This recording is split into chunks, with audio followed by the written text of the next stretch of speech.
안녕하십니까. 안 교수의 바깥세상 톡톡입니다. 미국과 중국 간에 치열한 치킨 게임이 시작되었습니다. 처음에 트럼프 대통령이 중국에 대해서 54% 관세를 부과하자 중국이 34%로 받아쳤고요. 그 다음에 미국이 104%로 올리니까 중국도 84%, 마지막으로 미국이 145%로 올리니까 중국도 125%로 올렸습니다. 서로 한치도 양보 안 하는 치킨 게임을 시작하는데, 제가 오늘 여러분한테 말씀드릴 것은 베이징이 뭔가 오판하고 있다는 겁니다. 지금 국내외 외신을 보면 중국의 14억 인민이 확고하게 베이징의 대미 무역전쟁을 지지할 거다. 그러니까 우리 베이징은 트럼프 대통령의 관세 폭탄과 결사항전할 거다. 그런데 외신이 재미있는 기사를 썼습니다.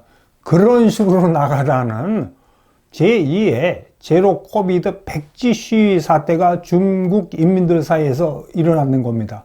오늘 여기에 대해서 여러분한테 말씀드리겠습니다. 지금 현재 미국의 외신이고 국내 주요 신문 봐도 치킨 게임에서 시 주석이 승리한 걸로 나타납니다. 특히 시 주석이 자신하는 거는 14억 인민이 자기를 절대적으로 지지할 거다. 그리고 중국의 소셜 미디어에 오르는 글들을 보면 우리가 항미 원조전쟁, 그 6.25 전쟁을 말하는 겁니다. 이 정신나간 친구들이요. 결렬이 미국하고 싸웠듯이 이번에도 그러니까 미국에 대해서 똑같이 대응보복하면서 싸우겠다고 그러는데, 이 모든 바탕에는 결국은 치킨 게임에는 미국 아메리칸의 트럼프 대통령의 정치적 지지도 하고 14억 인민의 시 주석에 대한 정치적 지지도인데, 이게 이런 데에서는 중국이 자신 있다는 겁니다. 사실 그 시진핑 주석은 마오의 후계자라서 그 사이에 권력을 단단히 굳혀놨거든요. 충성파를 옆으로 딱 깔아놓고 거의 모든 정적은 제고하고 또 여러 가지 시스템을 통해서 확고하게 어떤 14억 인민을 통제하고 있으니까, 이게 미국하고 싸우는 데는 우리 중국의 폴리티컬 시스템이 미국보다 유리하다. 그러니까 우리가 인민을 결집시키고 훈련시키면 이 어떤 고통이 있더라도 아메리칸보다는 우리가 중국 인민이 잘 이겨나니까 결국은 최후의 승리는 차이나라고 이야기한다고 아메리칸 대학의 토리지안 교수가 이렇게 이야기했습니다. 인민일보 사설 보면 벌써 워싱턴은 해적 집단입니다. 해적 집단. 그러면서 이제 중국 인민들은 또 뭐라고 이야기하냐면, 야, 미국이 안 사면은 인도가 사고 베트남이 산다. 미국 시장 뭐 없어도 문제 없다고 펄펄 날뛰고 있는데 과연 그럴까요? 여기에 대해서 뉴욕타임스가 재미있는 기사를 썼습니다. 뭔가 착각하고 있는 베이징이라는 겁니다. 이 기사의 요지는 두 가지입니다. 첫째가 14억 중국 인민들이 절대적으로 끝까지 시 주석의 대미 항쟁을 지원할 거라고 생각하는데, 이거 first mistake, 착각이다 입니다. 그 다음에 두 번째, 지금 중국이 내세우는 거는 뭐 수출이 맥히면은 내수 진작, 우리 14억 인민이 있지 않느냐, 내수를 통해서 위기를 돌파하겠다는데 이게 second mistake라는 거예요. 제가 이거를 이제 말씀을 드리겠습니다. 코비드 사태 때 처음에 이제 중국이 철저하게 봉쇄해가지고 성공했잖아요. 뭐 미국이나 유럽은 뭐 이 코비드가 폭발했고 난리 나는데 중국은 뭐 거의 그 환자가 안 생기니까, 이게 시진핑 주석이 처음에 생각하니 이게 바로 사회적인 통제를 확실히 하는 공산 중국 사회의 우수성이다. 아메리칸 자본주의 유럽 쪽은 뭐 봐라, 허벅허벅대면서 이렇게 나는데 우리는 확실히 사회를 통제하니까 이렇게 중국이 잘 나가지 않느냐면서 시 주석이 착각한 게 지금 결사항전하고 비슷한 착각을 했다는 거예요. 그래갖고 2년 동안 제로 봉쇄로 나가지 않습니까?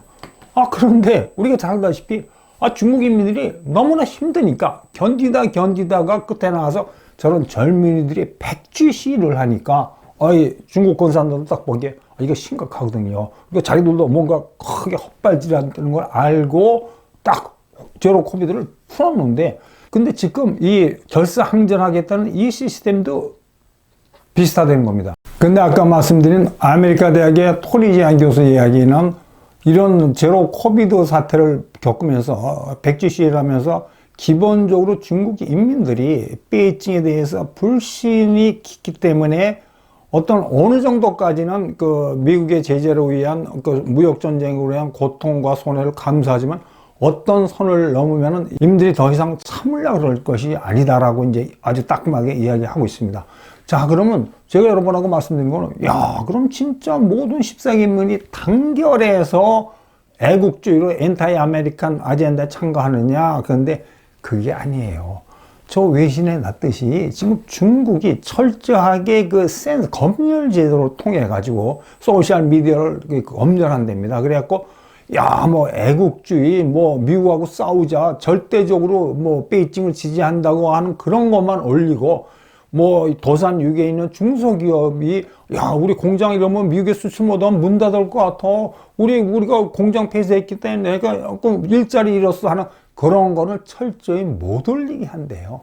인민이 어떻게 지지하는지 실상이 밝혀지지 않는 거예요. 그러니까 두 번째 포인트는, 야, 그럼 우리 인민들이 일치 단계를 갖고 내수로 위에 국복하면 되지 않느냐 그러면서 역대급 경기 부양책을 내놨잖아요. 그러니까 뭐 엄청나게 돈도 풀고 앞으로 이제 이 상품 계약도 인하하면 물건값이 싸지면 인민들이 많이 소비 지출하면 내수로 국복한다고 그러는데, 과연 지금 베이징이 생각한다고 인민들이 그렇게 하면 지갑을 열까요?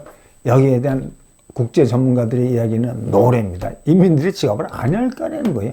인민들이 지갑을 안 여는 거는 돈이 없어서 그런 게 아니고 차이나의 미래가, 자기들의 미래가 불안하고 어떤 일이 벌어질지 모르기 때문에 이 지갑을 안 연다는 겁니다. 기본적으로 중국 인민들이 어떤 그 베이징에 대한 깊은 신뢰, 옛날에 덩샤오병, 장점이 후진타오 때는 날로 경제가 번창하고 날로 소득이 높아지고 또 그다음에 개방하고 민주사회를 갔는데 언젠가부터 부동산 가격이 폭락하고 주가가 폭락하니까 중산층의 자산이 많이 증발했고, 두 번째 청년 실업률이 뭐 20% 가까우니까 모든 사회가 불안한 거고 공장 도산이 일어나고 그러기 때문에 인민들이 지갑을 안 열 겁니다. 그다음에서 이제 제일 지적하는 거는 지금 베이징이 기본적으로 잘못하고 있다는 겁니다.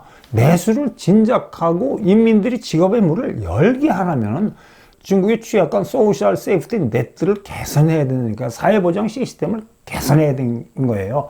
근데 중국은 뭐 농촌 지역은 거의 연금 시스템이 정착이 안 됐답니다. 그리고 또 의료 시스템도 취약해갖고 뭐 어영부영하다 뭐 좀 어려운 병이 걸리면 뭐 가격 커다란 부담을 주고, 그런데 또 중국에서 그 소셜 세이프티 넷은 지방정보소관이거든요. 근데 지방정보가 큰 부채에 덫에 걸려 있으니까 야금야금 이 소셜 세이프티 넷을 혜택을 줄이고 있으니까 여러 가지로 인민들이 지갑을 열지 않는다는 거죠. 그러니까 결론적으로 말씀하면 제로 코비드 사태에서 엄청나게 베이징의 헛반지라는 걸 겪어서 고통을 맛보고 결국 백지 시위로 막던 중국의 인민들이 뭐 처음에는 어떨지 몰라도 어떤 선을 넘으면 베이징에서 돌아설 거란 이야기고, 두 번째 내수 진작도 저거 쉽지 않을 거란 이야기입니다.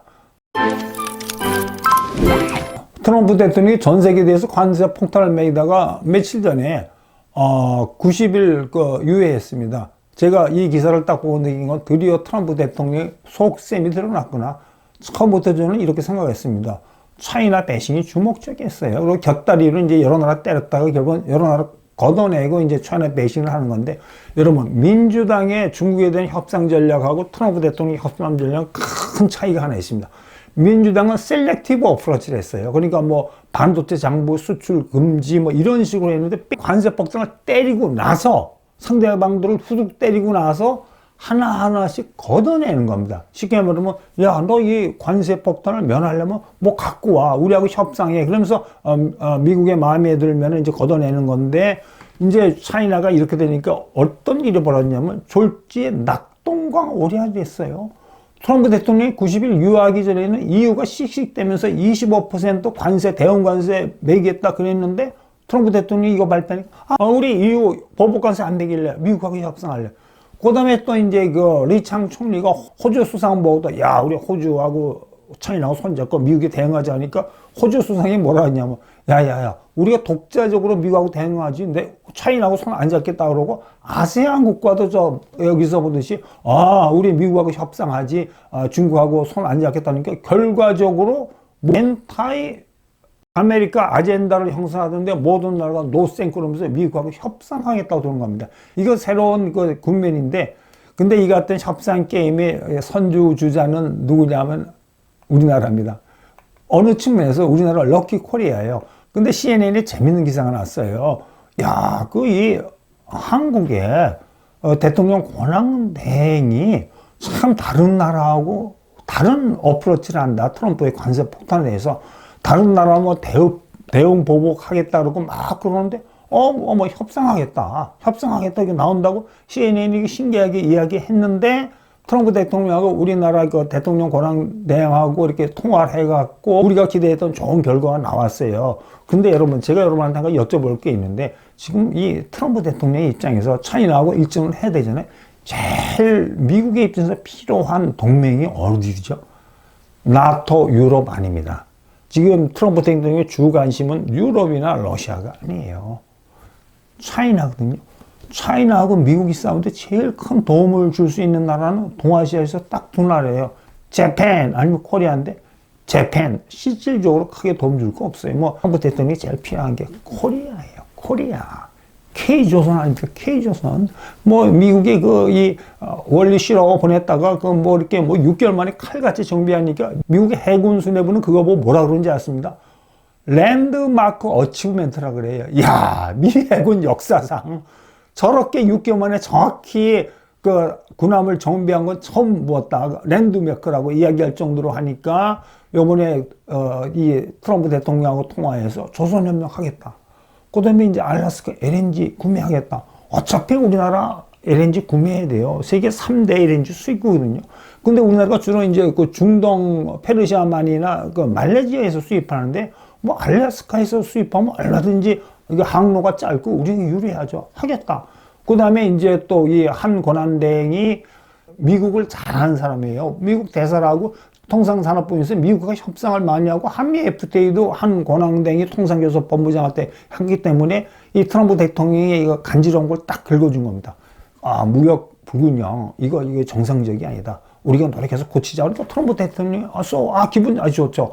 그다음 방위비 분담 그것도 우리 이야기합시다. 근데 여러분, 한 가지 확실히 아는 게, 우리나라의 권한 대행이 이 네 가지 주제에 대해서 트럼프 대통령이 요구를 들어준 게 아닙니다.